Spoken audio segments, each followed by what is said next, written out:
Hello. I guess you can see this. So as you can see, we've got the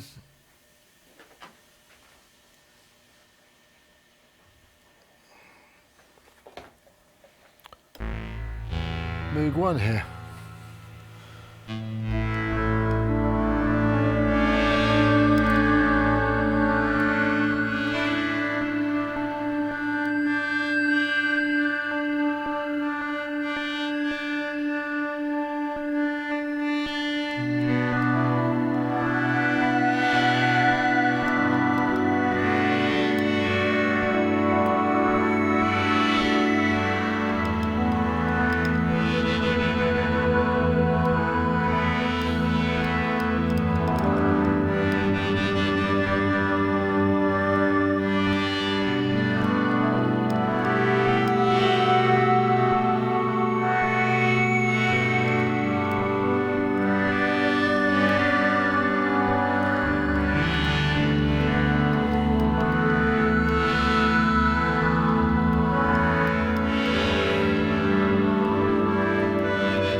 So yeah, got the Moog 1. It's massive. It's a very beautiful thing. I must admit, we've been waiting for one to come available for a while, and I'm working on a review. It's not so much it's going to be not a traditional review because, as I pointed out to them, you know, I mean, there's very few people who are going to be able to afford one of these. So really, it's more about the Moog experience, and as such. I'm asking, this is just a little preview because I've got it set up and the camera's working, but what I'm going to do in the main video, I believe, is kind of just ask if there's any areas you want me to explore so that, you know, you can find out with me, because if I just review everything, it's going to take the rest of the year. And ultimately, you know, who's going to be making purchasing decisions based on for something like this? I mean, this is the 16 voice version. 8 grand it is in the UK, which I think I point out is 4 times my most expensive car. So, but it's lovely. I mean, you know, it's a really nicely built thing. This is lovely ash finish, ash for Asheville. 3 oscillators, 2 filters, 3 envelopes, effects units. I did some patches actually. Which I just got set up here. Let's see, what's this one like? This is it.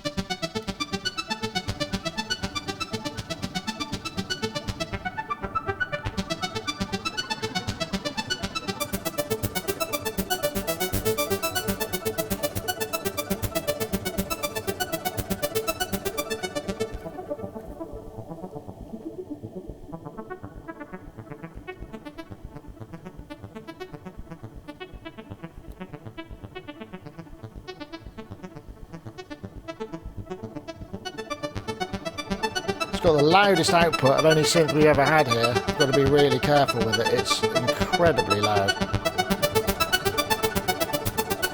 And yeah, we've got these dual effects here. A lot of eventide stuff going on there. And what else have I got? That was my Atmos pad, and I've got this other pad that I made. Yeah, too hot by far.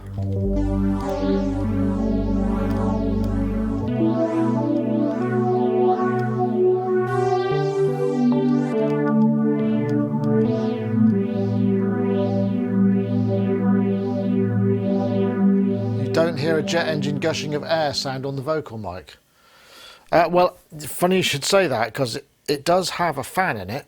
That's Waggle.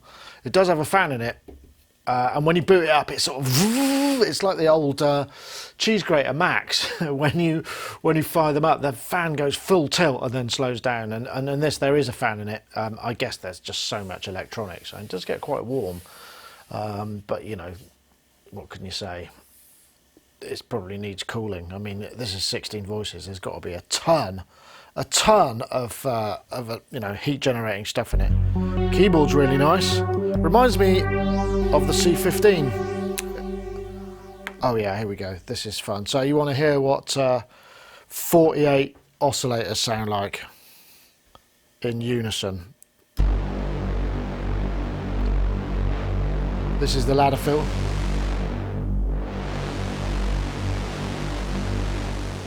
Yeah, ladder filter does that thing, all the bottom drops out.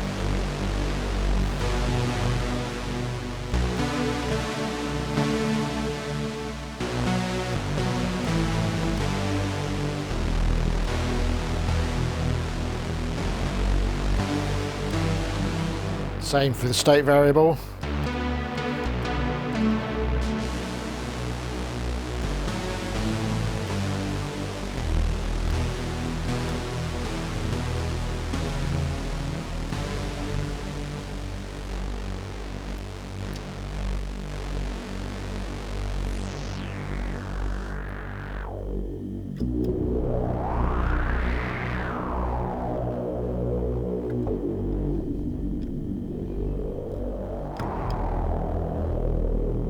Yeah, monster, isn't it?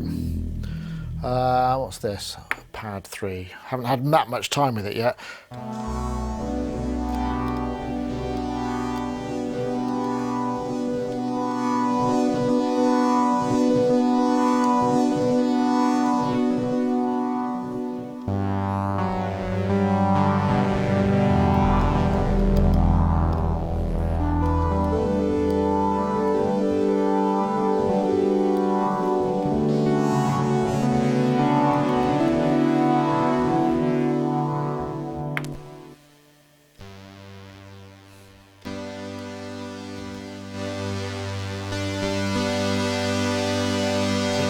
Sync on this one.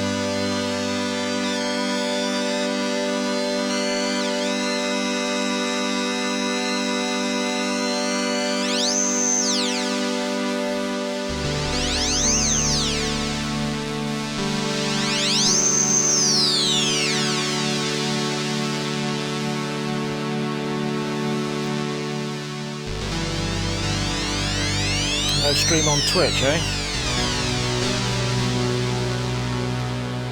Let me have a look at that. Thanks for pointing that out.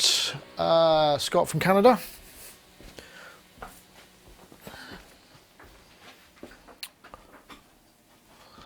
There was a network error. Okay, let's see what we got.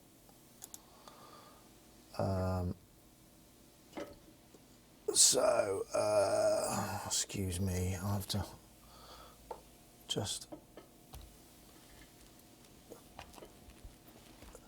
see what I can fix. What's it called? Where are my sources? Multi-streaming, Twitch. Twitch sort of says it's online. I don't know.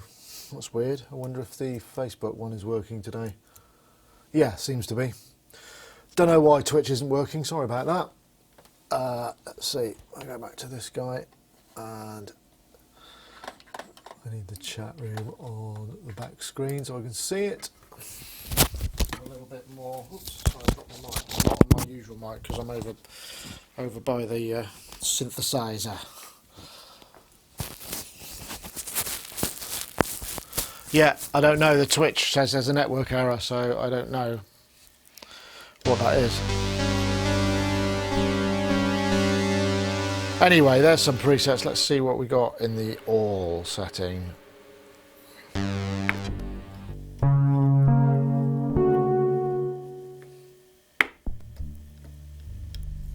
Ooh.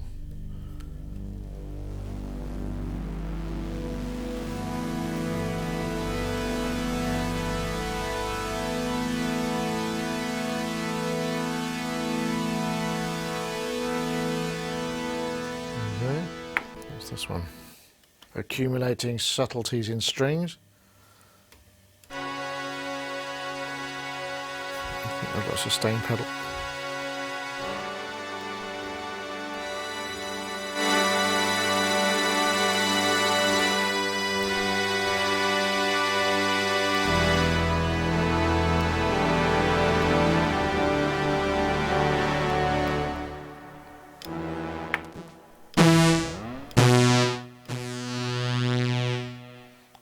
Plug.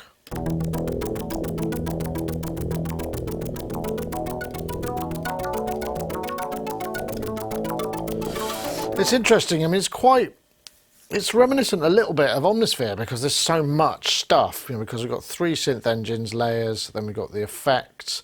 I don't know whether we got a master. I don't know whether we've got master effects and synth effect on each layer. I have to look into that. But like I say, the whole point of this really, ultimately I'm going to be doing a kind of what do you want to know type kind of video because there's just so much to look at. Let's have a look. Aleatoric travels. This sounds like it's got an arpeggiator. It's quite nice. Sounds like there's that. You can see here those eventide effects. And there's the shimmer going on there.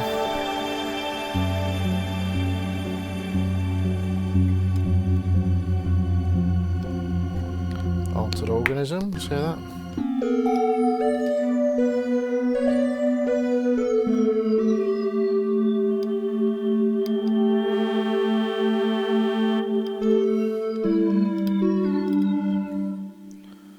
Ambiosis, what's that sound like?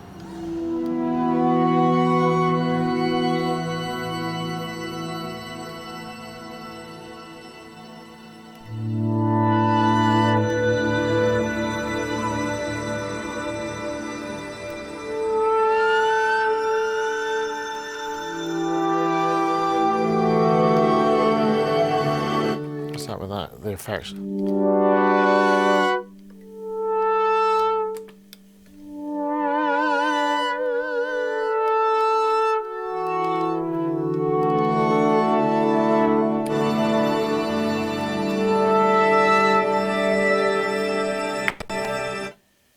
Ampexagon.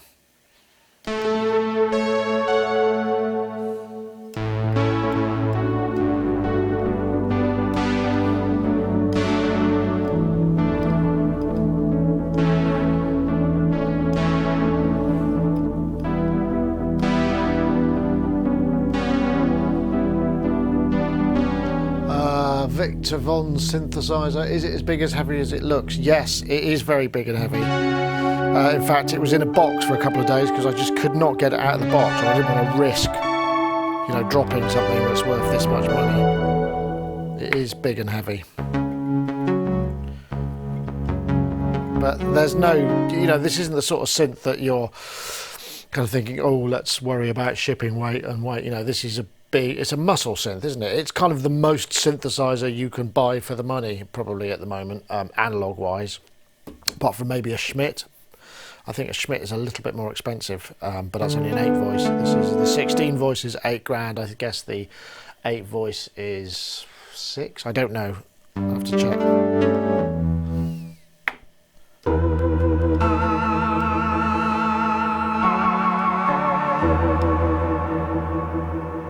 Analog.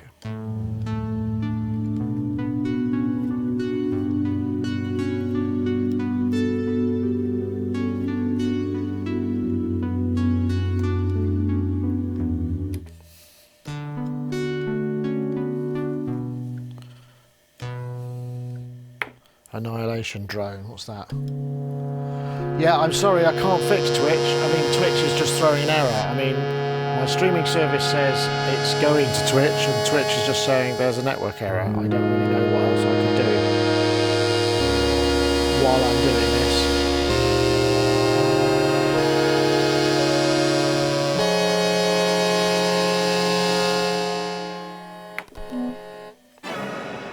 Oh.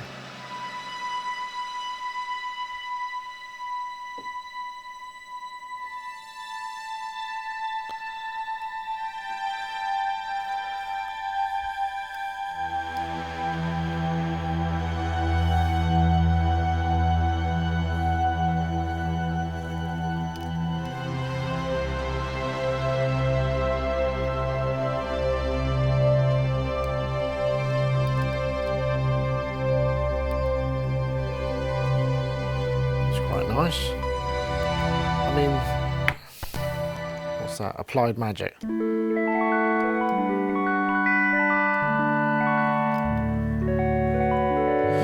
To be honest, I think the presets in here are generally quite effect heavy.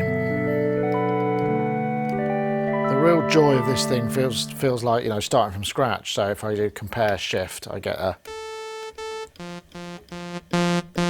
an oscillator.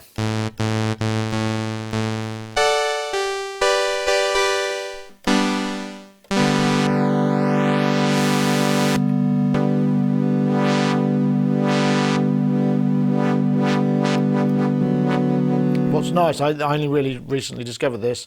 You press destination, turn the amount of oscillator parameter you want, whether it's positive or negative.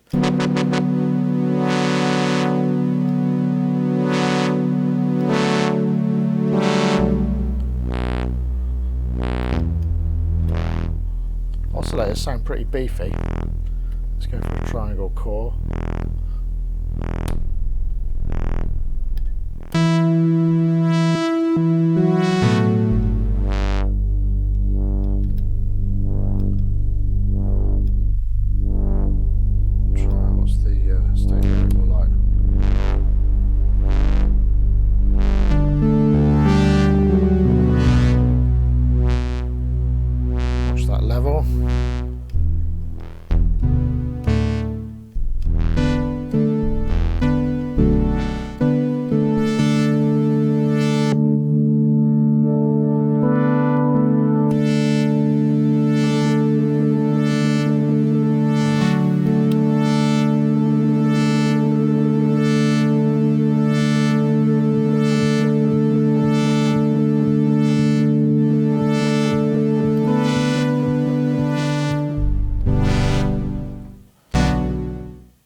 Put some effects on that.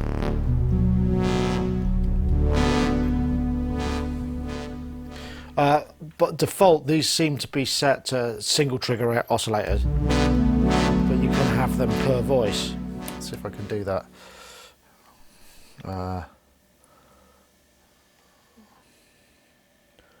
Where's the trigger?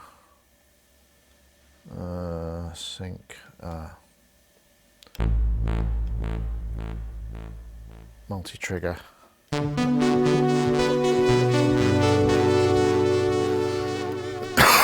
Excuse me.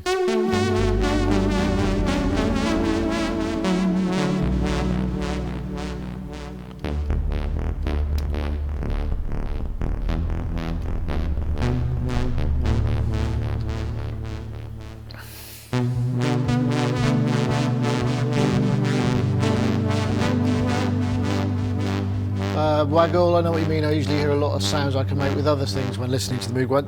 That is, I think, actually that is a fair comment, and that's the sense I get. I suppose the thing is, I'm always conscious of how expensive this thing is, and yes, you can probably make a lot of sounds this makes from other synthesizers, but it's not like this. This is like it reminds me of the Sledge, but only because of the massive amount of layout, you know, all this space between the controls, you know, this, and that's a really lovely experience to work with because there's just no, you know, you just reach and you're not knocking any knobs. It's just a very luxury working surface, and they're not trying to make any compromises.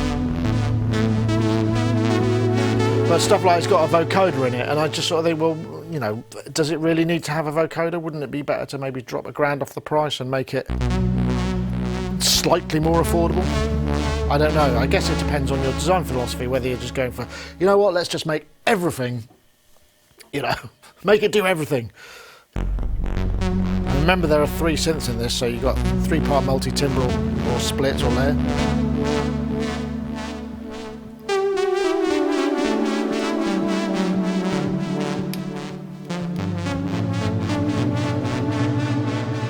Delay. Oh, that's the mix is a bit too far over.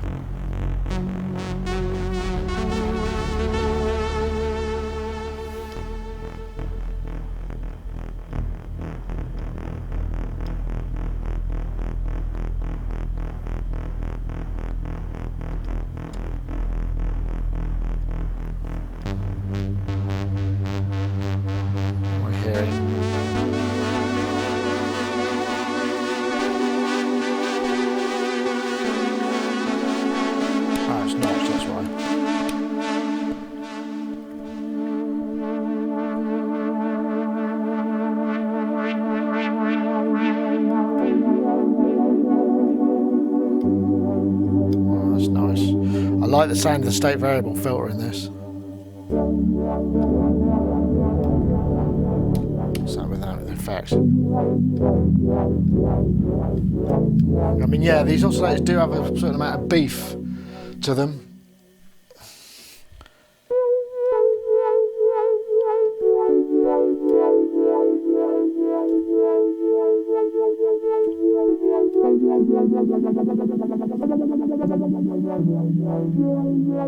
I wonder if there's a sort of range on these. It goes up to 10 hertz, which is quite slow for an LFO actually. I wonder if there's any more settings. Sync off, sync timing, not on reset delay time. There's no kind of scale, you know, there's no sort of one that allows you to turn it to a high range LFO.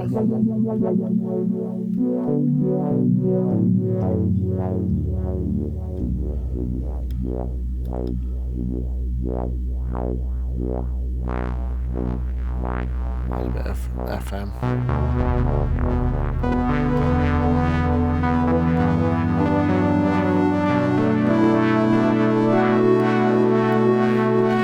It's one of those things that's lovely to explore.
Anyway, I should probably hope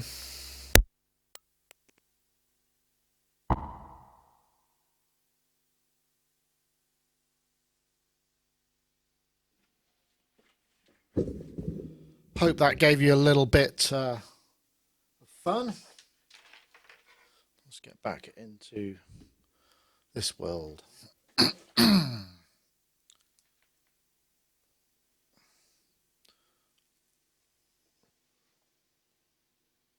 Gosh, this is bright. There we go. Right, have I got any? 1 2 2 2. Is anybody here yet? No. Okay. Right.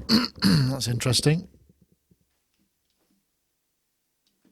Oh, we should have. Let's see. Whereas maybe somebody's been emailing me while I've been lost in music.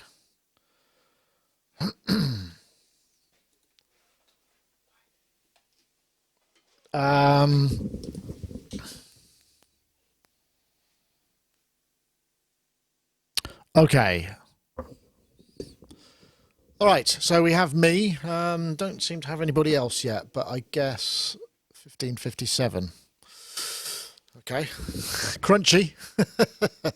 Let's see what happens. I think maybe that looks a bit weird, that colour. What happens if I do that? Yeah, let's try that. See what that looks like. Okay, so we've got YouTube chatters and we've got the IRC chatters and just waiting for some guests, I'm guessing.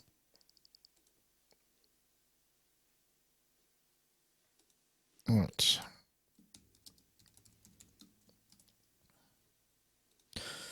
Okay.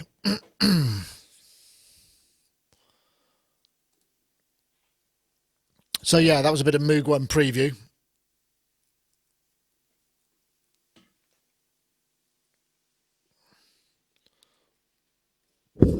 As I say, the plan is really to, rather than review the whole thing,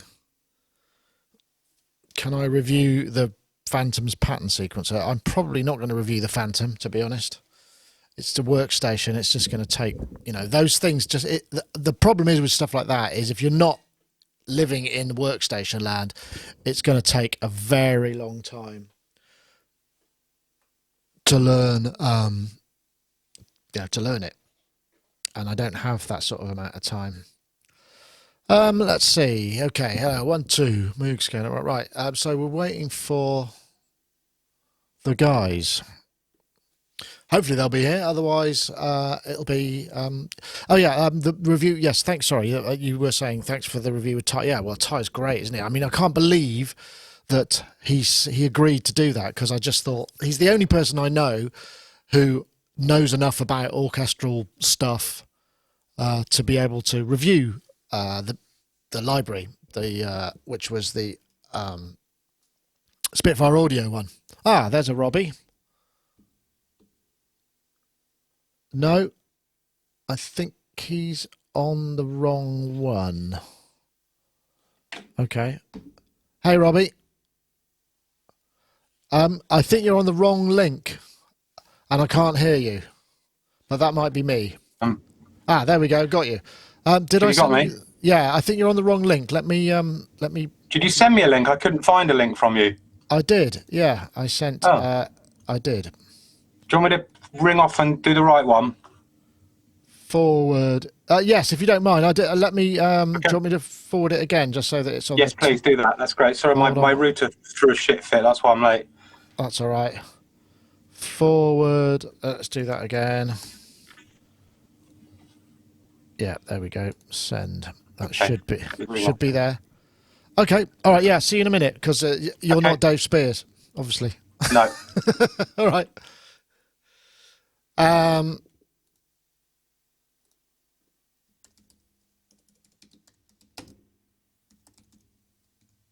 Right. Where was I? I can't remember where I was. Oh yeah, the plan was really to create a kind of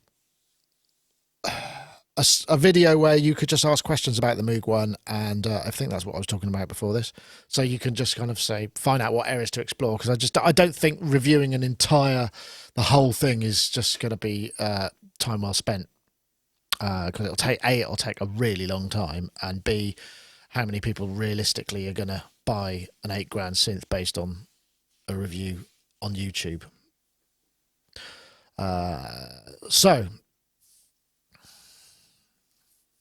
Oh yes, sorry, Ty. Yes, we're talking about Ty. Ty of Spitfire. That was brilliant. He's such a fantastic orchestrator.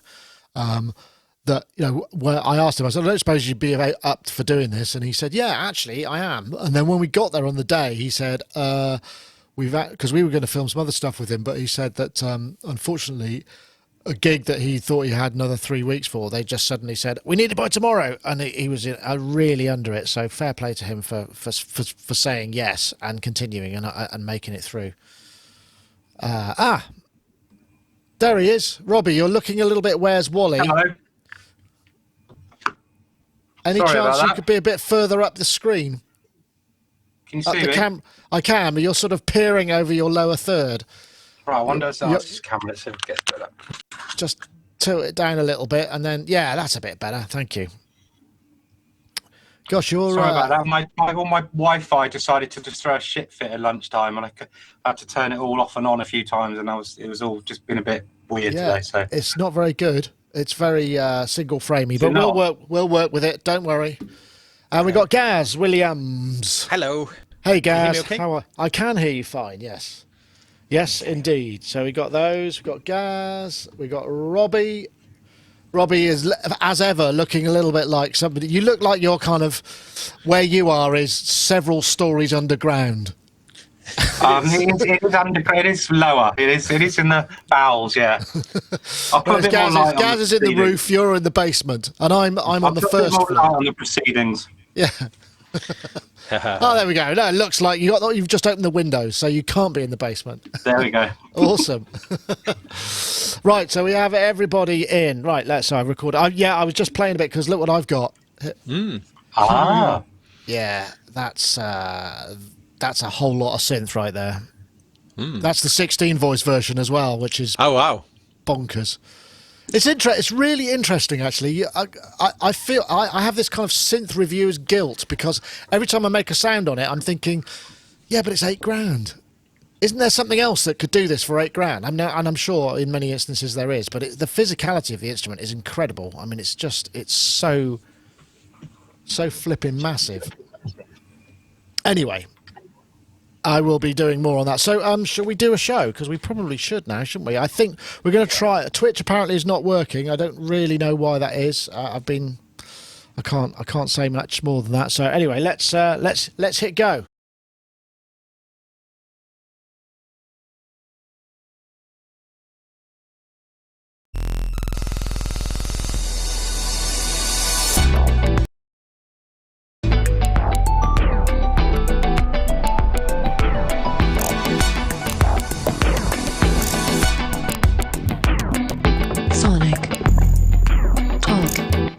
Hello, everybody. Welcome to Sonic Talk, episode 596. Recording today, Wednesday, the 6th of November. I hope all of you people with any kind of pets and critters in your house, they've come out from under the sofa. We've got a kitten, and he was a bit freaked out, but that's the first animal we've had that has been that freaked out by it. And I always kind of think when I hear people saying, it should be banned, that perhaps they're being a little bit... not very fun-loving, but actually I can imagine if you've got it really scares the hell out of some creatures. But anyway, most weekend bonfire nights were cancelled due to the weather. Anyway, what am I on about? This has got nothing to do with the subject in hand. We are Sonic Talk, is a music technology podcast, not a social events and weather coverage channel. We will cover things like synthesizers, instruments, music technology, software, controllers, production, live production, all the things that surround electronic music or pop music or any kind of music, really. It don't matter. It don't matter to us. But we have got a couple of guests with us. Before I do, I want to say thank you very much to Isotope. They'll be providing a copy of Ozone 9 Advanced, which is the posh one, to a lucky winner this week, and we'll have a competition about halfway through the show, which is about half an hour. And also I'll say thanks to Softtube. Do check out their Monument Bass plugin as well. We'll have messages from them a little later on. Let's say hello to our guests. We start off with Mr. Robbie Bronneman there, who is this Robot Studios Mark II? I can never remember. No, it's called Recognizer Studios. Recognizer. Yeah. Okay, that's an interesting one. It's alliteration, but not robotizer. Recognizer. No, it's Recognizer. They're the kind of H-shaped crafts in Tron. Ah, okay. Yeah. I caught a bit of Tron the other day, the remake. Because I remember when I Yeah. was a kid going to see Tron, the original version, I was of the age where perhaps I was experimenting with various substances, and Tron was the film that you used to go and see just to see how spacey it was. I should probably say no more. But Robbie, lovely to have you. Yeah. You've been out on the road. You've been doing all sorts of things. Robbie, of course, musical director and live performer for Howard Jones. Howard Jones is going a storm, isn't he? I mean, this new album's really gone down well, as we talked to you last time. It's like a new lease of life. It's a It's been a crazy year. Yeah, it's been a crazy year. We just did our final tour of the year, so we've got like two gigs for this year. One on New Year's Eve in Germany, on the right on midnight, and then the rest of the time I'm just in the studio now till next year, so it's nice. So I'm back in the studio sort of. So this week I've been getting everything back up to date, all the things I've been scared to update while I was doing big projects. Yeah. So yeah. And there's been no collateral damage so far, which is good.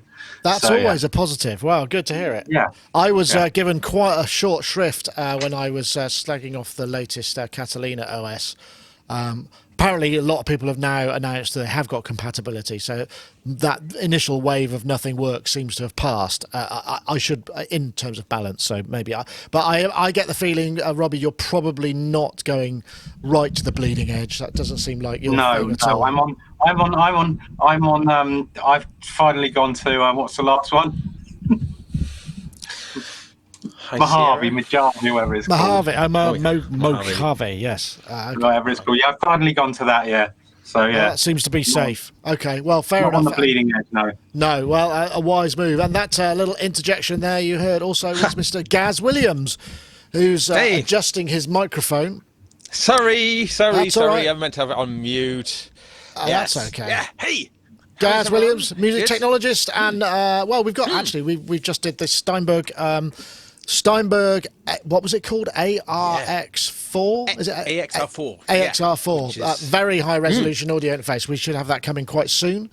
Yes. But yeah, I think you've been. Oh, what have you got there? You got a stylophone as well. So, yeah, this is the thing that's been floating my boat. Oh my God, Nick! I know you were a bit skeptical. This thing is nasty. It's like. I realise it's like a big Volca. It's like a really big Volca. Yeah, I know what you mean. It kind of is, isn't it? But it's weighs a blooming ton. But it's do you know what? This reminds me of this is like it's made in Britain. Debrec is a British company after all, but I mean, I guess the stylophones of late have been made in China, I suppose. But so it's nice to see this. Like a British-built synthesizer, which is quite cool.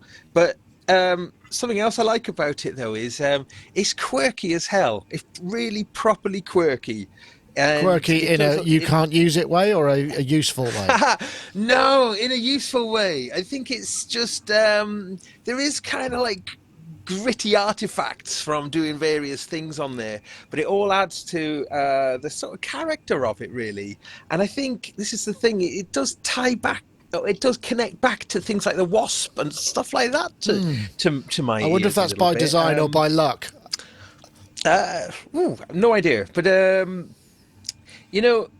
it's also it is maybe a bit of a gateway as well with look, it's got some patch leads sticking out of one of my synths for a change. Yeah, I get you. Well, I'm glad you're enjoying it, though.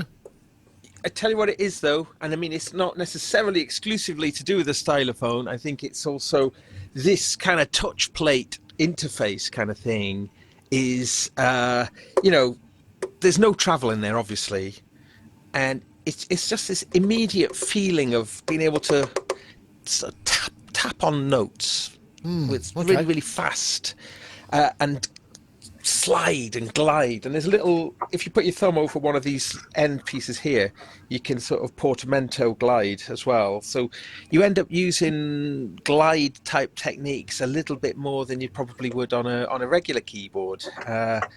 So yes, watch this space. I'm going to be doing a lot of stuff with this. It's a lot of fun. Excellent. Well, I'm glad to hear it. I suppose we should get on to some topicary because that's the nature of the show. What do we? Oh yeah, here we go. This new. Did you see the new grain scanner from Ableton?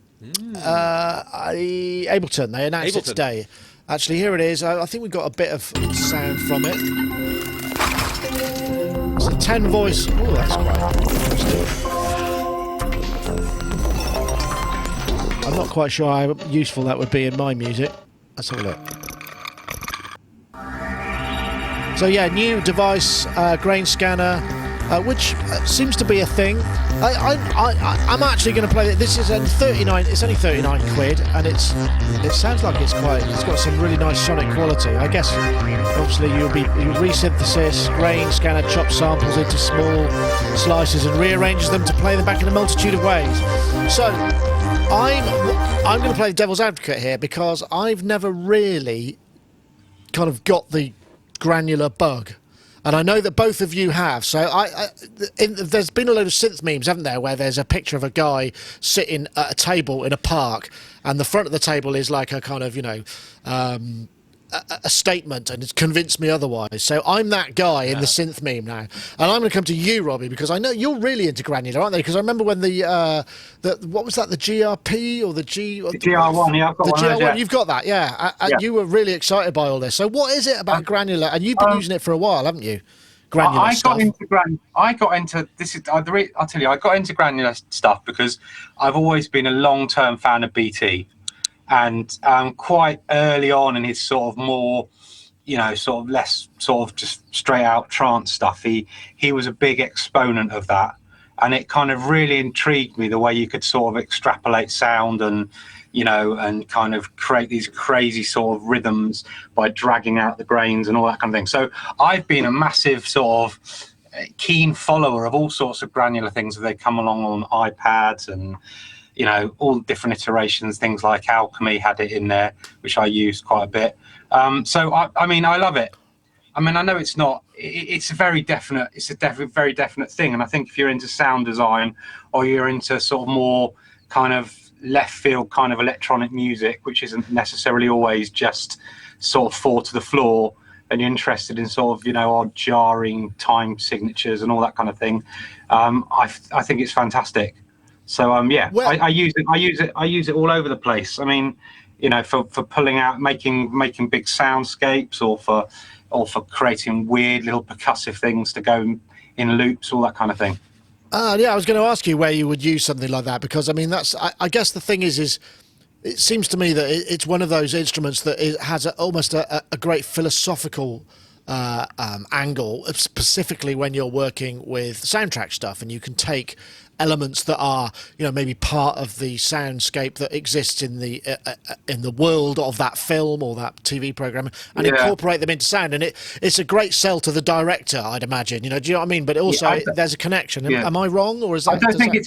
I don't think it's a form of synthesis. You go, right, I'm sitting down today and I'm going to make myself half a dozen new bass sounds. I'm going to make myself this. It's very much a kind of it's just very organic normally, the way it works for me, the way I interface with it. I don't ever usually go into it with any particular thing in mind, and just kind of see what comes out. So I find it quite a good exploratory kind of method of synthesis, as opposed to kind of something I know definitely what I'm going to get out of it. Right, I got you. What I like.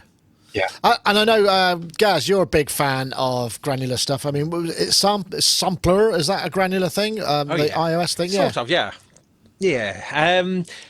I think it's one of these things where it's amazing how beautiful sounds, what beautiful sounds you can make from like the worst sounds to start with granular. I can't really you can extract the most beautiful textures out of stuff that, the most unlikely stuff. And I think that's part of the joy of it. One of my favorite iterations of granular synthesis is actually Omnisphere 2.5, I think it was, or well, it was certainly in the current Omnisphere. It's got a really nice, easy way of, because it's sometimes quite a complicated thing to interface with. Although saying that, that's where iPads have generally shined, and granular synthesis was kind of there from very early on in iPad iOS history. And you mentioned sampler, and and Borderlands. For those of you who know Borderlands, I remember that. Borderlands is still one of the most astonishing sound exploration tools. Yeah, and it's the way you can slide, but also zoom with your finger, pinch zoom waveforms, and then overlay them over the top, and then you create these grain clouds that you can kind of move around on. And the grain clouds, you can just flick them off the screen when you're done with them, tap on them to add more, and then actually slide the waveforms around and pinch and zoom the waveforms. Really is still something utterly remarkable and straight out of the future. But so for me, maybe a little later getting into granular, but it's certainly, it was those iPad apps, and and like Robbie, I was quite excited about the GR1 when that was announced, just because really from that iPad experience, just going, just want to lock that down into a physical device. But you have to say, the GR1 and a few other things accepted. I know there's a bunch of Eurorack things that have got granular aspects to it. It still feels not fully exploited by. Do you think we're heading for in the same way that wavetable synths are now, doing everything? Granular has still got its moment to come. Mark my words. It's going to be granular. We're having a prediction. Mark my words. Like we're going to start seeing have a special granular episode, and we'll get BT on for it. Yeah, I'll be up for that. I'd love to have a chat about. I mean, this obviously is only available for live. Oops, that's not the one I was showing.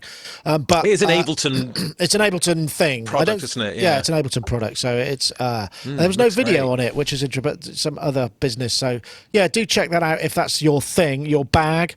I suppose it's one of those things that you can just drop samples in and see what's going to come where and explore. Great with vocals. Vocals. Okay. Great with vocals. Yeah. It's great with vocals.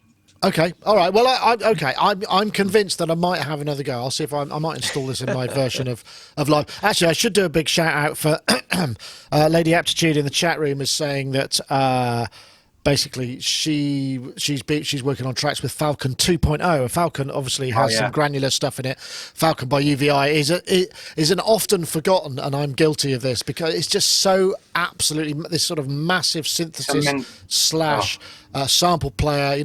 It's like Contact and Reactor all together in one thing as an alternative, and it's well worth checking out their stuff, and you can get lost in that for ages, and that's got some really good granular stuff for it. Do you use Falcon? I do. I've got some sounds I've made in it that I go back to time and time again. My only thing about it is that when I look at it, I sometimes get so overwhelmed with all the little tabs and pages, and I think, where's the envelope? Where is it? And I spend like 5 minutes just looking at the screen, going. That's never a good. That's never a good place to be, is it? That's the only thing about it. 100% with you. Phenomenal in terms of, its capabilities and the sound. Yeah. Yeah, no, I should say, it can be overlooked because it's just not as well known about, and people who use it, like I say, tend to evangelize and swear by it. So do check that out as well. And the 2.0 update has just recently come out. In fact, Hiltonius in the chat room did say. Where is it? Sorry, I've got that. Not forgotten by me. No, morning chat is Falcon forgotten, not here, says Hiltonius. Okay, fair enough. I stand corrected. I'm sure Rich is just between. Robbie's brought up a great point there, though, about over-cluttered interfaces. And I mean, Omnisphere, I know I often mention it, has that thing where you've got it a very simple front, you can go a level deeper, and, and that means you can keep coming back to a very kind of simplified place for your head. And I know, I just thought it was a very interesting point Robbie was making. I'd like to see more manufacturers adopt different ways of doing that, of essentially making, you've got, it's very deep, but it's also collapsible in a logical way, rather than presenting you with everything. That is it's a bugbear of mine, of just being overwhelmed. I do remember. It goes back to that time when we sort of said let's review Omnisphere, and we came to your house and we just sat there and went, oh god, this is just we just couldn't find a way in. And then 2.5 came out with all the hardware stuff, and it's like, oh yeah, that's totally, that makes it much more accessible. So yeah, you've got to get in there and get your hands dirty, haven't you, with some things. But but it's a good point though. Definitely a good point, Robbie, mate. I don't know if you know, but this weekend was Soundmint in Turin, which we went over. In fact, I think the Italian Tourist Board funded our trip out there. So Ed went and covered it and got loads of videos, some really good stuff out there, which was to do with a lot of things that perhaps we didn't see at Superbooth, a lot of things that you don't see at other shows. There's some really good stuff. And one of the things was this GRP vocoder, which... that's not it. Where is it? It's this one. I beg your pardon. Wrong video. I thought I had a video for the... Hi, Enrique. Yeah, here we go. Hi, very glad to meet you. Actually, we have the analog vocoder by GRP Synthesizer, who is currently working on an internal oscillators and an internal noise generator, just for vocoding it through the band of 22 filters into the machine. For example, I can raise the level of a microphone inputs and using my voice to rearrange and re-equalize in real time the sound of the internal oscillators. So this is an all analog vocoder. Actually, what we're hearing now is my voice who is opening the 22 bands of the internal. I mean, I think we're all familiar with what a vocoder does, but a pure analog vocoder is quite a unique thing. And that the articulation on that is really, really good. I mean, and this is coming... I remember when I used to share a studio with Will Gregory. He had one of the EMS vocoders, and that was considered to be, amongst the best ones of its... And it never sounded that good. And this thing, the GRP, I think it's going to be coming out next year sometime, and it's €3,000. It's a lot of money, but it's an amazing thing. I know. We often think about vocoders in terms of basically Sparky's electric piano or just talking, making things talk, but actually.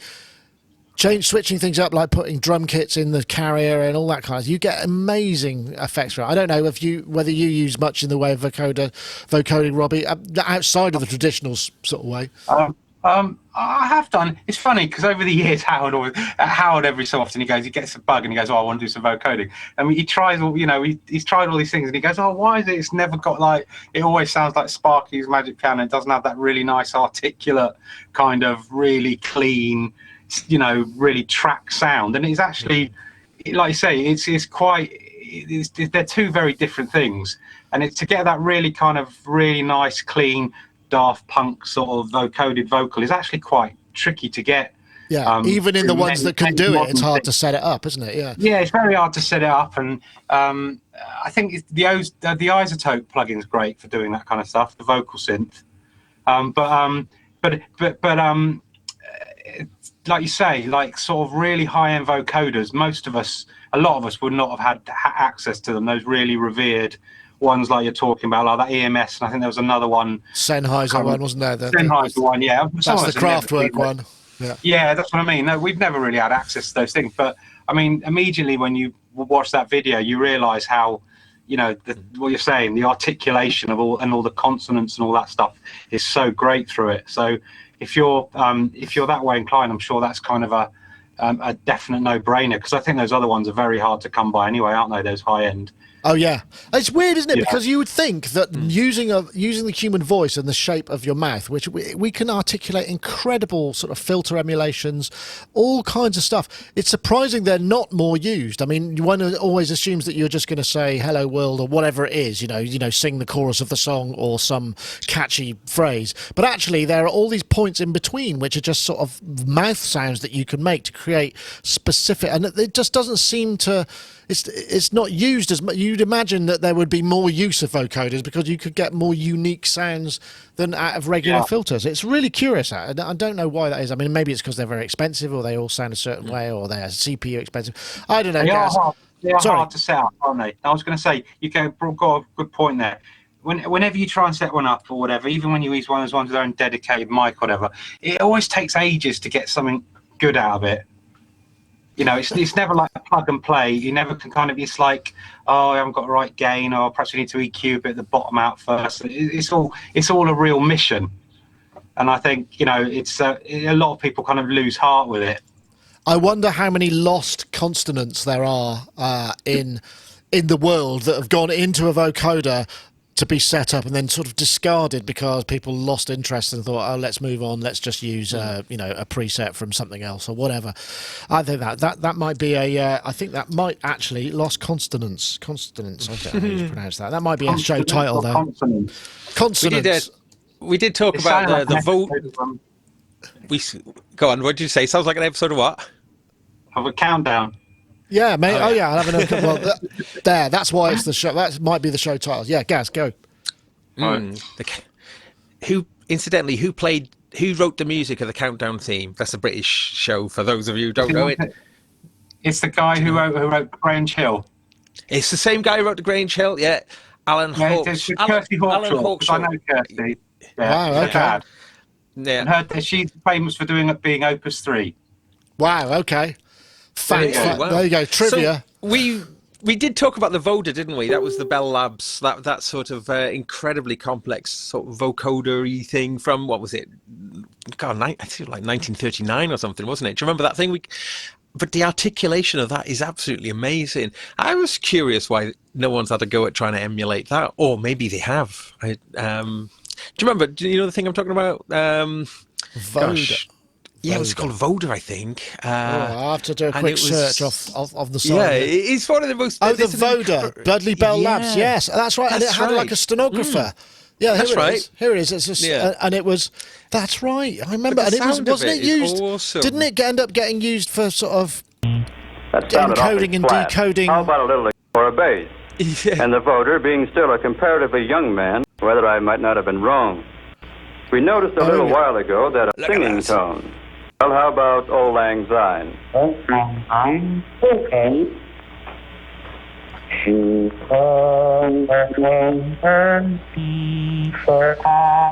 Awesome. Yeah, I do remember that actually. It was a really because at the same time, isn't it? Dave Spears' wife has got a real kind of like it's like being frightened of spiders. You know, she just can't handle vocoders.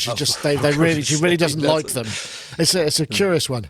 Wow. There's one that just reminded me. Actually, I should check it out. UAD quite recently released one on their platform, which is meant to be really good, and it's just reminded me to check it out.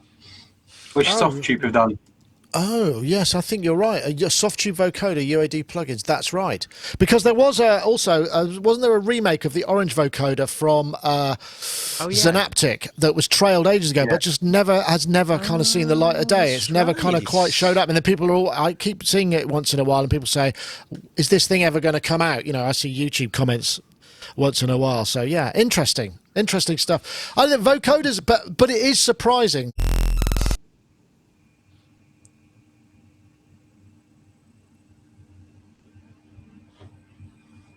There we go. Sorry, it's surprising the vocoders, like I said, are just not used because it doesn't have to be. You know, you can modulate all sorts of things with them and without them, and but yeah, it's the setup. You're right. There must be that now. That's the application for the equivalent of the Microsoft Paperclip AI. Would you like me to set up your vocoder, sir? There we go, Robbie. I think that would be an acceptable form of use of AI and a sort of little wizard, wouldn't it? Yeah, brilliant. Wow, we've got loads of people watching today. Guys, it's over 700 people. That's the most ever. Good grief. Well, not the most Hello, ever. everyone. Hello, everybody. Yeah, we'll do it. Hello, everybody. Yeah. Oh, look, Robbie, you're doubled up because you dialed in on the other. Okay, right. Well, that was from SoundMit, and there is a playlist. I'll put a list in the show notes. Ed shot like 24, 25 videos there. I mean, it was really on fire. Did a great job. So good work, what's it called? Ed. The Reminder, is it called? That delay? We talked about that last week. I talked about it last week, of course. Yeah, we got the Reminder. There's a whole bunch of stuff, so do check it out. Okay, well, actually, we should probably have a little word from our friends over. Let's do the Softtube one first. course, Monument Bass. We've been training this for a while now. And it's a bit of a slow burner, this one. I reviewed it when it first came out. It's basically a bunch of stereo samples being sampled specifically for with a sort of bass-heavy signal path. And then on top of that, you've got these really interesting processing elements that end up, what comes out the other end is kind of record-ready bass. So there's multiband compression, there's this sort of vintage aging and sonic bursts. There's a great filter in there, LFO, the spatialization, stereo width, which again is really unusual in bass sounds, but happens a lot now in modern stuff that doesn't tend to get cut to vinyl. Really worth checking out. If you go over to softtube.com, check out Monument Bass. There's demos and whatnot available. But yeah, it really does fill up the space, because I know a lot of people struggle with bottom end, but do check that out. Okay, right, let's see what's we did that one. I'm going to go for this actually. Did anyone see is it this one? This Electra, this literally came in via Fatdust via the chat room, so it won't be in your notes. But it's this. It's essentially this new controller that's got 12 controls, software that allows you to route them all in and out. There's MIDI I/O, there's USB I/O, and it's just a kind of programmable controller that allows you to access, maybe anything that you want via a synthesizer. And I've got the page here actually. Where was it? I know I've thrown this in a little bit. Cool. Did you see that? And I think it's the last day of offer. So essentially, these things are panels, and if you look here, where is it? There's if I scroll down, there we go. You got two MIDI I/O. Robbie was asking me about, does something like this exist, just a couple of weeks ago, weren't you, Robbie? You were like looking for something just like that. Wow, that's interesting. So you could. How much MIDI on it? There is, if I scroll there, there's a pair of MIDI I/O ports, and a USB MIDI and a USB host as well. What's the company? They are called it's Electra.1, which is the URL. Electra, is it just CTRA? Electra, yeah, that's right. And you could, their order, I think it's the last day, production about it's €429. It's the last day. Are we going to have a live purchase here, Robbie? Right. Do you need a bit of time? Do you need a bit of alone time while me and guys talk about it? Dear. This is just like right up my... Oh, dear. I'm sorry about that. Oops, that's not what we're looking at. No, but that's so like what he was asking for, though. That's why. Oh, look, isn't that strange, isn't it? And I had no idea. That wasn't actually a fix at all. That's just how it turned out. But yes, the last day, they're 429 what do you mean euros it's the plus last shipping. day? Well, they do them in batches, and it's the last day of the current order window. So they'll run out. So essentially, Robbie, you have to make a choice right here, right now. In out. Or today. But it looks kind of interesting. The idea of these, the programmable. It's a combination of touchscreen, or I don't know if there's touchscreen or it's just knobs.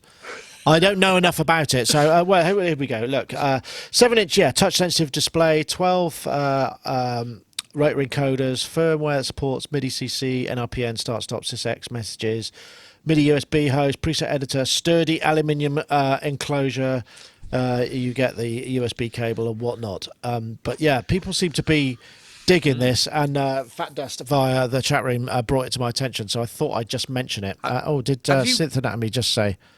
That's like one controller to rule them all. If you've got loads of like old synths that can be programmed over MIDI. Yeah, well, interestingly, because we talked to Yoad is the master of this, and he does it all in his Logic environment, which makes a lot of sense because it's just then one document. But he's got this absolutely enormous environment that controls all of his synths via whatever means necessary, and it's so he can stay at the center section between his speakers and just do his thing, So yeah, this might well appeal to him. Have you covered on Sonic Talk, Nick, the new iConnect? Massive. Yeah, we did. Yeah, you've done that. Yeah, we've done that. And it's got the 10 USB host ports. Yeah, I knew you weren't on that week, and I just thought Gaz would get really excited about it. I thought I was talking about it last night. It's like, I missed that one. Yeah. Isn't it funny? After all this time, we're still getting excited about MIDI. I mean, God. Yeah, USB host. Yeah. Ooh, it does it for you. Anyway, I just thought I'd mention that. There isn't really kind of any. I didn't. I know nobody had any. So maybe we'll get. We'll have to ask you before the end of the show, Robbie, whether or not you're going to go for it. So, right. So what else did we have? That was Electra 1. Oh yeah, this is the new. There's a new Siberian synth, which I just thought. Now, whether or not the synth is great, this guy, his voiceover, I buy anything from him, I think. Здравствуйте, мы молодая компания «Инфрадип» из самого сердца Сибири. И сегодня мы рады представить вам наш первый продукт – аналоговый дуофонический синтезатор PVX 800. При создании данной модели мы вдохновлялись звучанием лучших советских синтезаторов. В нашем инструменте мы использовали концепцию известного синтезатора Polyvox, но внесли ряд конструктивных особенностей. VX 800 имеет ряд дополнительных возможностей и лишен недостатков, присущих аналоговым синтезаторам прошлого. Absolutely dreadful, cheesy soundtrack there, but I mean, a lot of bottom end. But nonetheless, I mean, this is kind of several people. There have been attempts to make, to remake the Polyvox, to get it out there and a wider audience. I forget now. There was the sort of the original inventor who teamed up, and then there's another guy. It all got a bit complicated, and I guess the sort of ownership of the patent and whatnot. But these guys are working on the PVX 800, which is it looks kind of cool. Actually, this was a story from Synth Anatomy, and he's in the chat room today. So thanks very much for that. I was going to do it last week. I don't know. Is Polyvox a thing? I mean, is it the sound that you meet? I mean, I know Robbie, you're probably more in the I need a specific synth sound kind of production world. Polyvox is a very unique sound. It's very organic and kind of almost uncontrollable. I would say it's more akin to perhaps MS-20 land than perhaps any kind of Roland stuff. Is it something that you hanker after? I don't have any experience of it. I do know that, funnily enough, he comes up again. BT was raving about it the other day because he was given one by his wife for his birthday. So he's very excited about it. But it's not a synth a lot of people have had experience with, is it? No. Because it's not particularly common. Not particularly, and there's not a lot of examples that have survived well and and all that kind of thing. So it's actually something I've never had hands on. So I don't really have any connection with it. But I know that it's got quite a unique sound compared to a lot of other synths of its kind of time. Yeah, I mean, this one is, let me see where it's going. Classic, if I forgot the web page, this is on the Synth Anatomy. Well, first of all, it's not got the Cyrillic front panel, so you can actually, what does what, which is a big plus. Yeah. Because that's the thing. And it hasn't got those really crappy, cheap plastic switches that the original had, that looked like they were made out of rice plastic or something. It is really curious. And so 2 VCOs, 2-day DSR. So, I mean, I suppose in some ways, there's not much...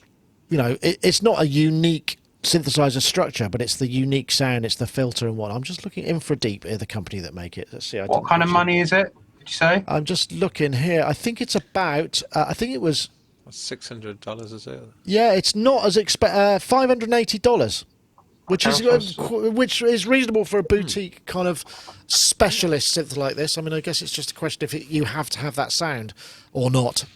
And I wonder, I mean, I suppose the thing is about the original Polyvox is it's the quirkiness of the object. It comes back to this a lot of the time, doesn't it? It's like, I could make this in software, but it wouldn't be this or the Jupiter 8 or whatever. It's the physicality of the instrument sometimes that makes it. But it seems like a reasonable cost, a reasonable price. It looks like a nice form factor as well. Yeah, I'm all for these things that don't take up your whole studio. You're a desktop guy. I mean, that form factor is the flavor of the month now, isn't it? I mean, because obviously the Behringer stuff is shipped now, or the Pro 1 and the K2, is it? And that form factor, that you can imagine you could have enormous amounts of classic synths in that form factor. So it's nice that the Polyvox. I think what we're going. This is the thing that I was talking about. We need some sort of.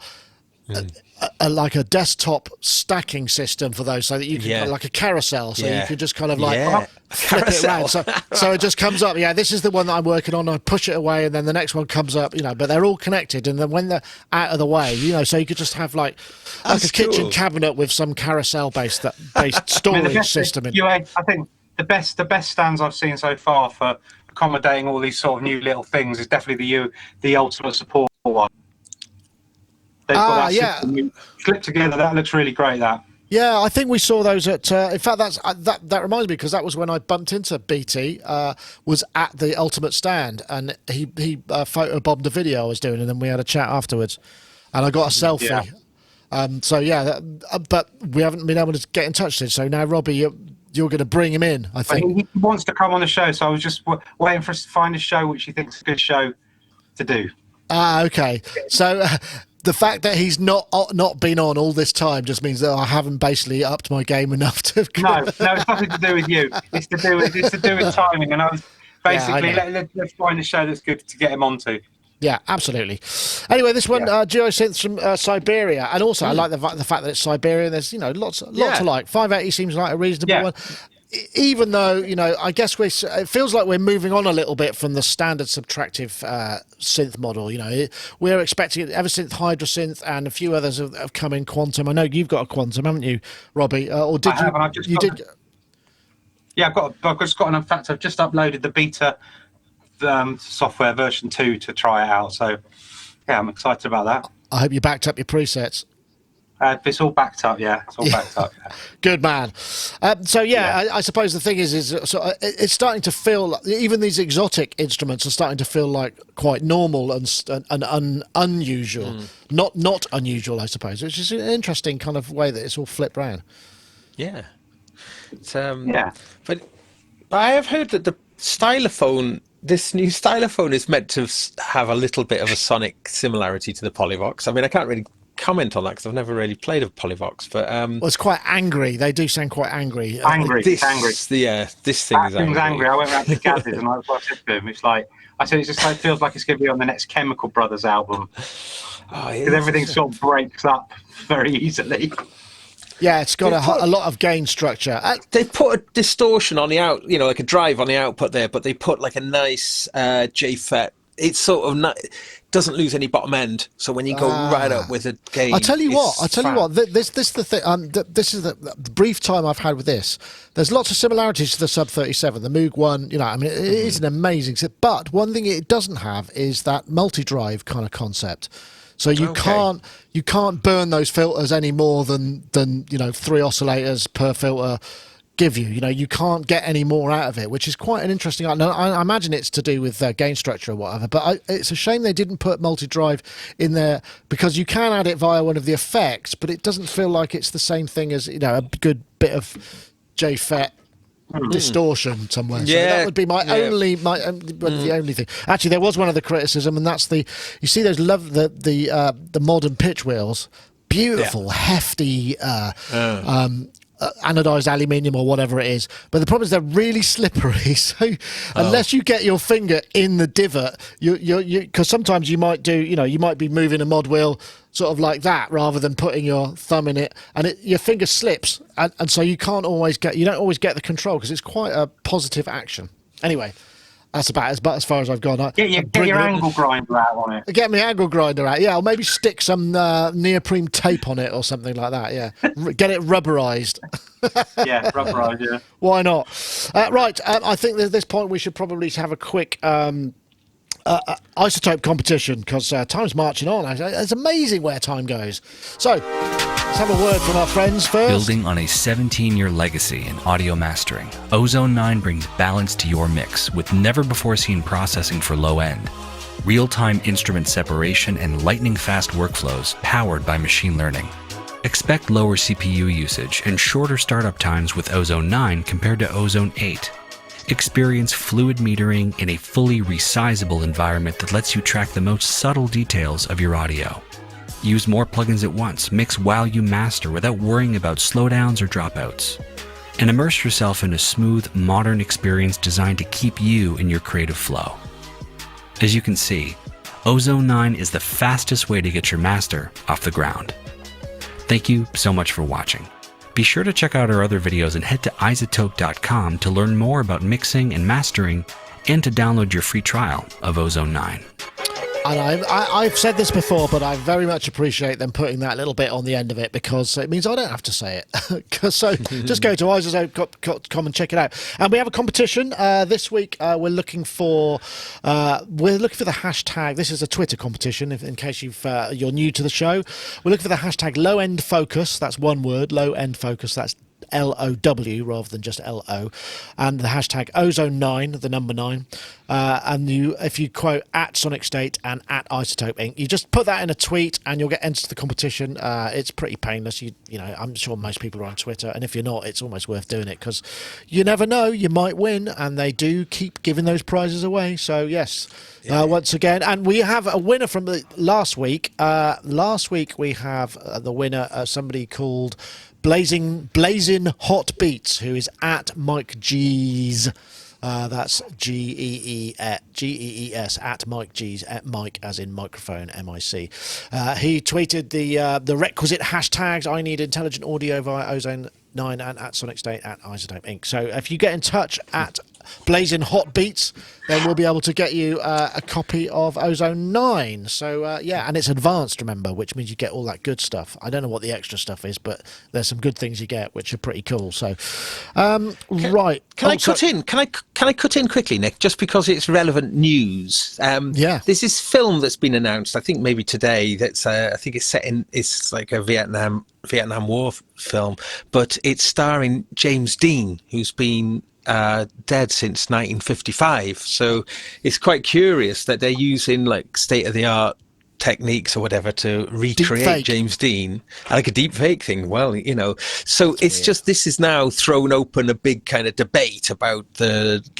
morals of this, like basically, you know, having a dead actor star in a film. And it occurred to me that the same thing could probably happen with music, you know, where the more you feed a vocal of a famous singer into the machine, the more it can, you know, you could start then releasing music in exactly the voice of that, you know. Well, you think actually, I mean, Yamaha should be there because I mean they've been doing Vocaloid stuff for the K-pop sort of market for years, and we've been doing the podcast for what, 10, 15 years or whatever. It's a long time, and it occasionally comes up because they come out with a new product. I mean, there was that fantastic keyboard recently, which was basically a K-pop. It was really interesting, and it looked like something fun. So you could imagine they must be nearly there, surely, but you know, I'm surprised nobody has, and I suppose maybe there's going to be some issues because, you know, in the voice of, doesn't somebody have ownership of that somewhere? Isn't that a thing? I mean, I don't know how that works.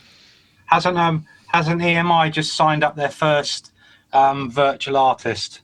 Have they? Really? They've created a voice. So one of those big labels, one of them, they've actually, you know, they've got an artist which is only an algorithmic, so they can put out wherever they want with it. So there's who do they sign?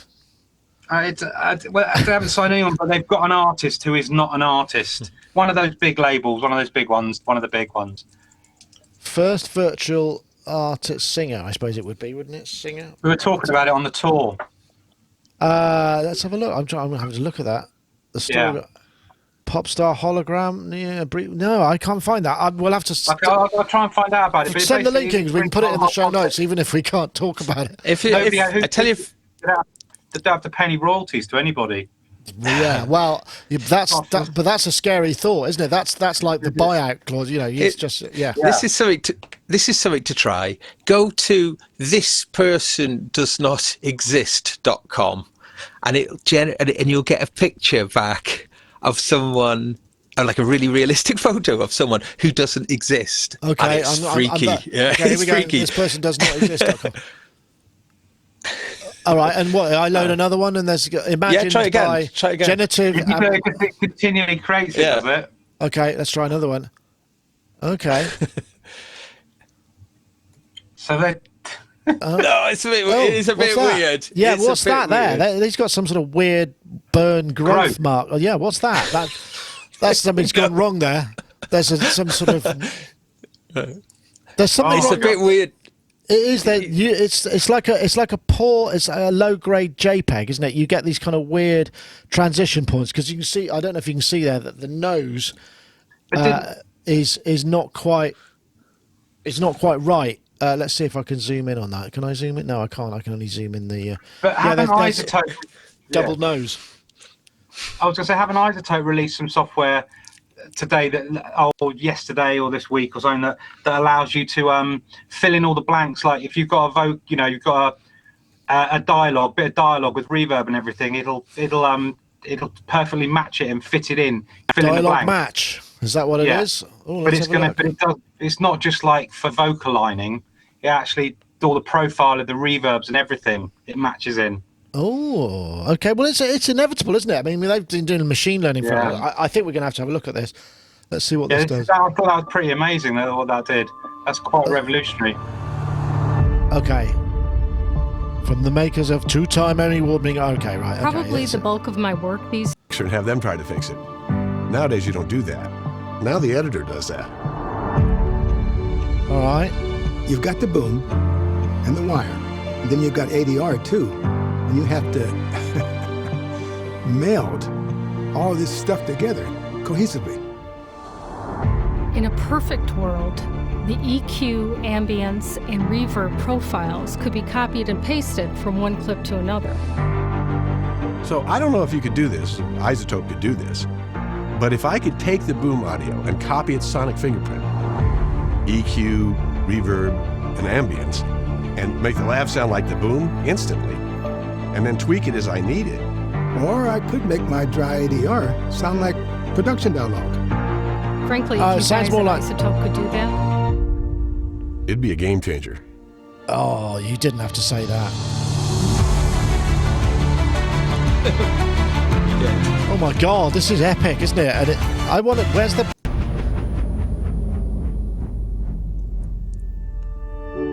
Okay, so I think after that incredibly long-winded and epic trailer, it's not actually replacing the voice itself. It's the space, the EQ, the body, that stuff. I think if I've got that right. Well, that's what I mean. It's taking elements from one thing and applying them artificially to another place to give the illusion. It's like being able to fill in the blanks of everything, isn't it? Fill in the blanks of like the environment you're in, fill in the blanks of the person, get a person to do what you want them to say. It's deep fake enabling, which is that good? Yeah, I don't know. Yeah, it's really interesting this actually because I can imagine imagine the nightmare that the YouTube recognition, copyright algorithm is going to have. If you can create a voice, say let's just say Elvis, wouldn't be very hard, I would imagine. But say you could get somebody or Adele or something like that, and you just say, right, okay, Adele, I want the Adele voice to sing my lyrics, which I'm typing in VoTalk or whatever it is, and then you could end up down the line. There could be a situation where somebody is being sued for something that never existed. It's just in the style of or in the character, because impersonation is acceptable as a form of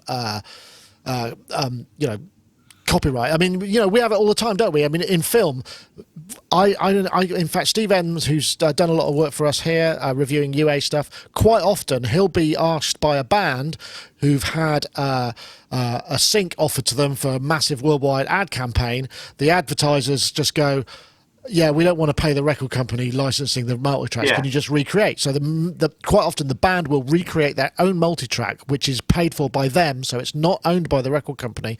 Yeah, re-sing the vocal, whatever, so that they can then just coin, reduce the cost of the sync to the people who buy it, and also get the lion's share of the cash.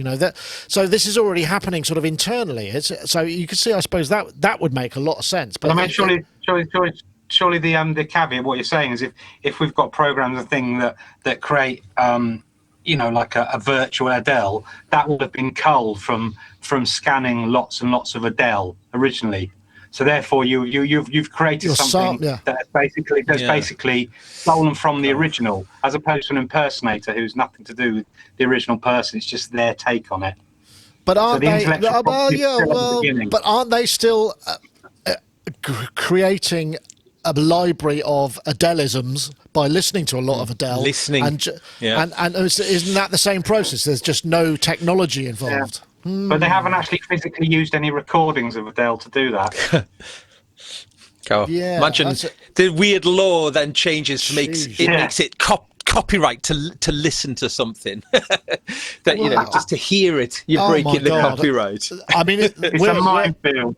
Where I can see this is going to happen pretty soon. There's going to be a case where I think what I was getting at is, you know, a record will be released, and the record company or somebody who owns some rights somewhere is perhaps, you know, a bit old and decrepit, but's got a great lawyer, goes, "That's ours," and then they end up in court and go, "No, it's not. It was this little." It'll be like the first case of sampling going to court. It'd be like a new kind of paradigm. Yeah. Oh, what fun I can't imagine the joy and fun that we're going to be. Mind you, it'll keep us in Sonic Talk topics for another couple of decades. So I mean, that'll be.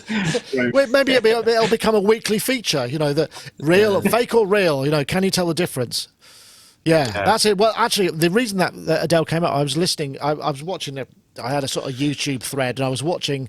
Adele is the NPR Tiny Desk Tour concerts where I first saw Taylor Swift. They're really good because it's just literally in a room in an office and they just sing their songs and it's a very stripped down. It's like a kind of and they did Taylor Swift did something and she was really good and just a girl and a guitar, great songwriter. And then Adele did something. It was from 2011, and then after that there was a video whereby she did some sort of scam where she got made up to look like somebody else, and Adele sounded like competition, and all these Adele-likes came and did their thing, and then she came on and did her thing, and they were 2 or 3 of them just went, "That's her." You know, they recognised, because the brain's ability to recognise an audio imprint, a sonic imprint, is incredibly detailed. I mean, our ability to detect what something not right is really powerful, and I mean, I don't know if everybody has the same thing. I find that I can hear things, and I'm like, I know that voice, or I know who's playing that guitar. Do you know what I mean? Sometimes you can take it out of the performance. So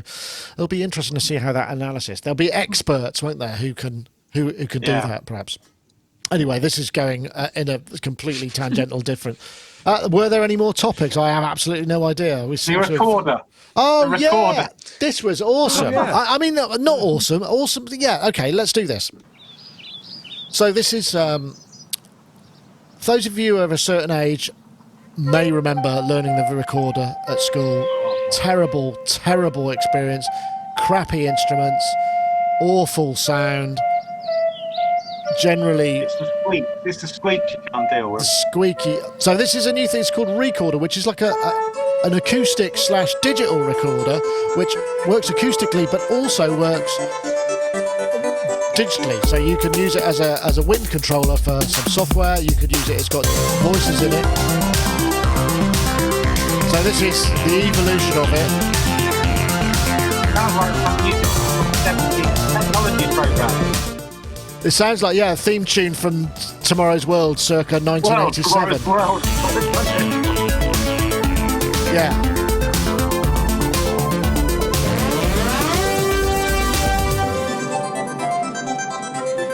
Oh, this is the worst bit. Hold on. Oh, God. Jesus Christ. Penny Hill. I know, but the point is, it's actually quite an interesting idea. I mean, I like the idea of this. They're aiming for schools and people. It's just a bit, because there used to be the situation where you'd sit in a class with 20 or 30 other kids all playing the recorder along. And imagine it's a joyless experience, whereas something like this might bring a bit of joy into music and encourage more kids to actually take music as a subject and stop it from being dropped off the curriculum, which is happening in a lot of schools. I mean, there's all sorts of positive things here. Taking the place, don't they? Ukuleles, I mean, I've sat through so many school orchestra performances where you just think, do any of you children actually want to be here? Are you getting any pleasure from this experience whatsoever? And because I'm not, and you don't seem to be, you know. What I thought was funny was that you can use this as a normal recorder as well. Unfortunately, so you can use it. You can still make that horrendous sort of. They don't have an. I was looking desperately for an example of the acoustic sound of it, but there isn't. But it'd be great if there was a mode for blocking that out. Well, there is. No, there is. This is what's really funny. When you use it digitally, it's got this bung that you put in it that stops the recorder from actually making a sound. Okay, thank God for that. I remember when Daisy was learning, she'd come home and play like London's Burning or whatever, and you'd just sit there and grimace because every other note was just like that horrible squeak. Split. Yeah, Yes, I know what you mean. Yeah. But I mean, there are a lot of backers here. They've got 9 days to go. They're looking for 50 grand. They got 45. I reckon they might do it. And the thing is, isn't it? A lot. Yeah, it's like 50 quid, 60 bucks, 50 quid. I think it is 60 euros. It says that they're still trying to get it sorted out with the battery, so you've got to use it on a USB cable for power. Oh, that's not quite so. So I guess for a whole group of kids in a classroom, that's probably going to be a non-goer. So they're going to have to get that sorted out. Imagine a classroom of kids with something in their mouth with a string attached to it as people run. I mean, health and safety nightmare. A big giant USB hub at the front of the class. I would like, please, can I put 5-volt power supply in all of the children's mouths, please? Yes. Yeah, but no, it does say they're trying to sort the battery out. They're sorting the battery out, so, yeah. But, I mean, I think the point was what it could possibly represent. Yeah. Because we've, like Gaz, you know, you probably remember, I don't know what it's like in Welsh schools, but in English schools, music department was fairly joyless. And, you know, you'd get kids who were good, but most of it was just a slog. I hate and something like this might actually garner some enthusiasm. Well, yeah, I mean, you know, anything that the kids are allowed to use, like an iPad with, will kind of get their attention, won't it? You know, I mean, yeah, it hooks up to an iPhone or whatever as well. So yeah, so I mean that is, but you know, if that does get them actually playing and it being, you know, I don't know if there's any kind of game elements in the app connection there, but I mean, you know, that would really work, wouldn't it? You know, because kids love to play. Yeah, games, there probably is. Look, this is it right here. This is the future of music education. Look, there's a modular synthesizer with a recorder on it connected up to a USB interface. I think it's typified by the fact that I played piano from the age of 5 because I wanted to, and I always wanted to be a musician. But one of my worst classes at school was recorder class. I absolutely hated it. So for somebody who was passionate about music from such an early age, it's surprising how much I hated that class. It's funny, isn't it? Because and the thing is what I remember is you got all these kind of, they were about that long, the recorders, and they were made brown plastic. But then when but the good kids, the kid when you got the recorder group, when they graduated to these much bigger, the Descants and whatnot, which were wooden, which had a really lovely tone. And I remember vividly hearing that and going, oh, that sounds really nice. It sounds nothing like this horrible plastic straw that I'm expected to play. But nobody's holding the thumb on the back and it's all squeaking and all. So maybe it'll be a good thing. Yeah, mine and Rich Hilton's favourite band, Gentle Giant, they used to do a breakdown in the middle of a song and do a 5-part record breakdown in the middle of their gigs, which I thought was quite fun. I guess quite funky actually. The beat comes in then, and they do like a funk recorder thing. Funk recorder. Come on. Is there even could such a thing ever? I suppose with this thing, it's entirely possible. You know, you could have, you know, there could be. Oh look, here we go. There are some examples here of recorder, classic guitar arpeggio. Let's have a look. Dramatic cello. Let's see what. I don't know if there's a funk one here. Let's see what it's going to sound like. So this is just playing a contact instrument by the looks of it.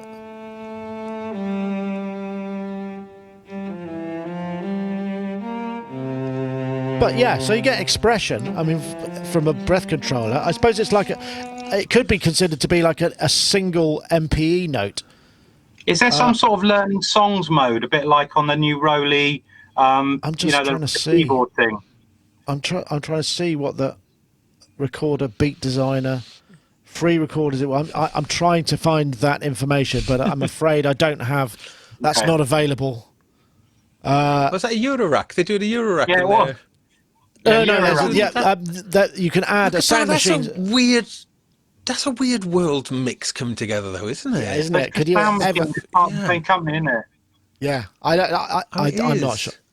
Anyway, what that could be an uplifting and joyful thing to end on. I mean, imagine if your kids come home from school with like something cool and I suppose that whole thing about Dad nicking the recorder from his daughter's bag, you know. Oh. That's where you'd sort of want it to get to, I suppose, wouldn't it? It's like my kids learning music at school is that thing is so neat. Can I use it? You know, that's. Oh, I thought he was nicking the recorder because he didn't want to have to listen to it again.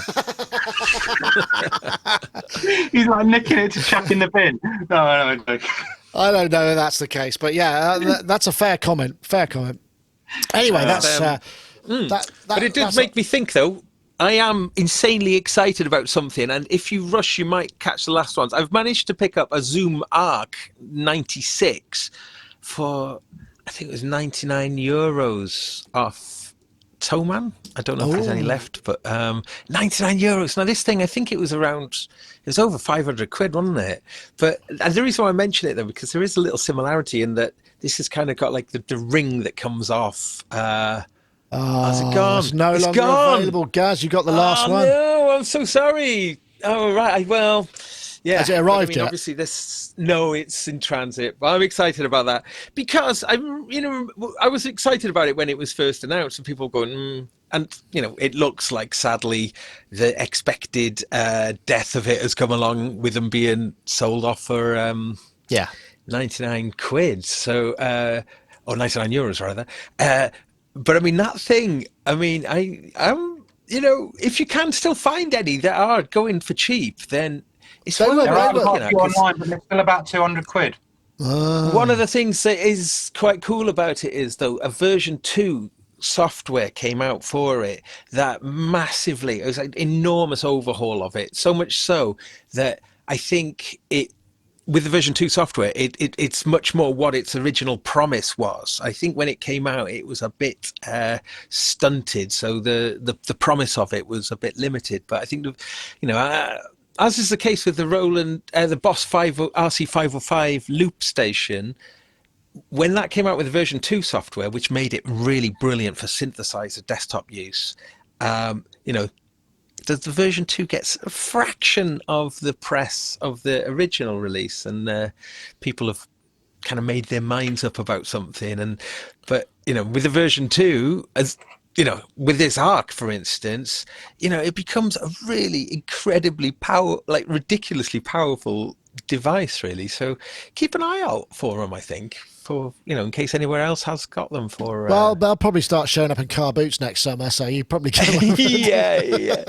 But I mean, 96 velocity and aftertouch enabled pads on that thing. 96, more than an 88 note keyboard. And you can play it like a tambourine. You can play it like a tambourine. In fact, there was a video, wasn't there, of somebody doing just that? There's a button on the ring that you press, and it's like grip detect, and it'll then disable any of the pads that you're currently gripping onto as you play it. But the way it works with the ring, with the pads, there's like 3 pads sort of around. Each one plays like a designated instrument, but you can have 3 different parameter. You can have 3 completely different parameter sets across the 3 pads. So the scope for creating incredible arrays, I think it's 16 note polyphony in total, but you can sample directly into it. And so each of those pads can hold a sample up to 6 minutes worth across the whole thing. So I think this is going to form a cornerstone part of your live rig now, Gaz. I can just see it. I hope so. I love playing tambourine. I talk about tambourine a lot, so I love the idea of a tambourine. You got digital tambourine.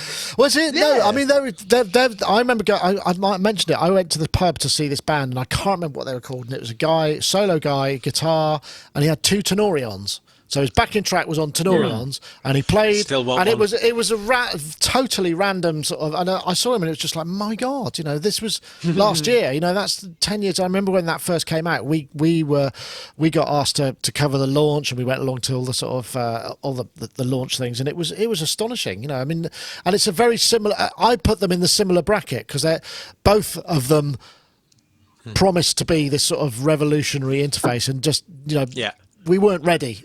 We weren't ready for him, were we, really? I think this Arc and Tenorion, they are like those Japanese devices that have, when you think about Japan in the 1980s and the gadgets and electronic kind of stuff, those devices are still a kind of... Okay, I've got an idea, right? What we need is a band, Zoom Arc player, the Zoom recorder, the Tenorion, and the Eigenharp Pico. How about that for a little trio combination? Yeah. I think that would be great.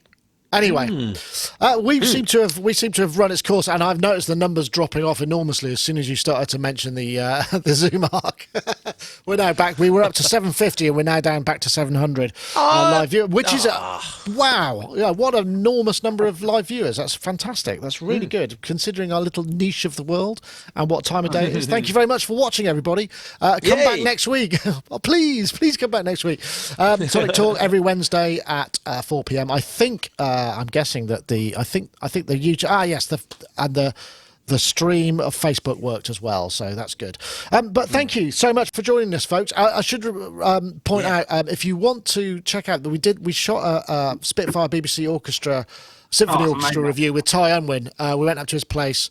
And well worth checking out, because I mean anything with Ty in is worth it, because you've learned so much stuff. He kind of shows how he plays things. It's just a great piece, and a very big thanks to him. So do check that out. And while that came up, I did notice that there's in fact you could get a free orchestra plugin from Vienna Symphonic Library. It's like it's called what's it called? It's called the Big Bang Orchestra. I mean it's free, but you have to buy a one of their V&E a dongle thing, which is $24, but I mean that's not much for a full orchestral library, and it's it's called the Big Bang Orchestra, and I think that came out in September and did really fell below the radar. I couldn't vouch for it, but if you want to get into it, I mean obviously the BBC the Spitfire one is much larger and has much more kind of articulations, I'd imagine, and whatnot. So and costs a bunch, but it's very good. It's always worth mentioning that the labs is what's the free thing that Spitfire have been doing. It's just been growing and growing and growing. Oh yeah, that soft piano